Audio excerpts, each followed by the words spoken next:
डॉ एपीजे अब्दुल कलाम, जिन्हें missile man और जनता के राष्ट्रपति के नाम से जाना जाता है, का जीवन प्रेरणा, संघर्ष और सफलता की एक अद्भुत गाथा है।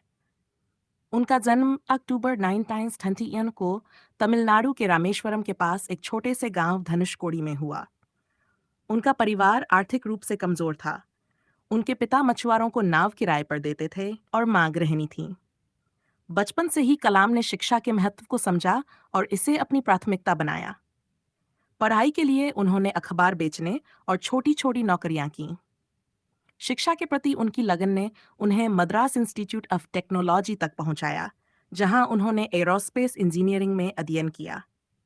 हालांकि उनका पहला सपना भारतीय वायुसेना में पायलट बनने का था, लेकिन चयन प्रक्रिया में वे 9वें स्थान पर आए, जबकि केवल 8 को चुना जाना था। इस असफलता से वे निराश तो हुए, लेकिन उन्होंने हार नहीं मानी। ऋषिकेश में स्वामी शिवानंद से प्रेरणा पाकर उन्होंने अपनी ऊर्जा को नई दिशा में लगाया।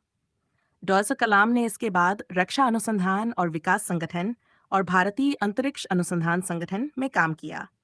उन्होंने भारत के मिसाइल कार्यक्रम को नई ऊंचाइयों पर पहुंचाया। अग्नि और पृथ्वी मिसाइलों के विकास के कारण उन्हें भारत का मिसाइल मैन कहा गया।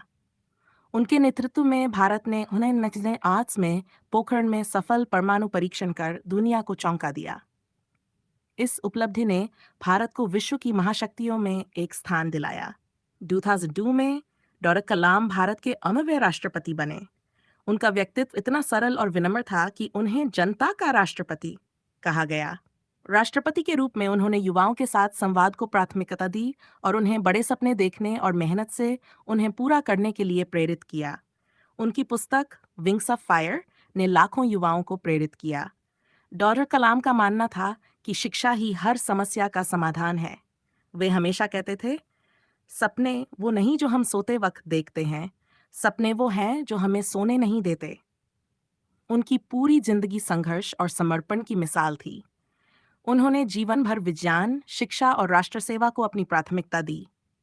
21 जुलाई 2022 को शिलोंग में एक व्याख्यान के दौरान दिल का दौरा पड़ने से उनका निधन हो गया। अपनी अंतिम सांस तक वे युवाओं को प्रेरित कर रहे थे। उनका जाना पूरे देश के लिए एक अपूरणीय क्षति थी। डॉ. कलाम की कहानी हमें ये सिखाती है कि मेहनत, ईमानदारी और समर्पण से कुछ भी हासिल किया जा सकता है। उन्होंने न केवल वैज्ञानिक और राष्ट्रपति के रूप में, बल्कि एक मार्गदर्शक के रूप में भी अपनी छाप छोड़ी। उनका सपना था भारत को एक विकसित और आत्मनिर्भर देश बनाना। उनके विचार और योगदान आज भी हमें प्रेरित करते हैं और आने वाली पीढ़ियों के लिए एक मार्गदर्शक हैं।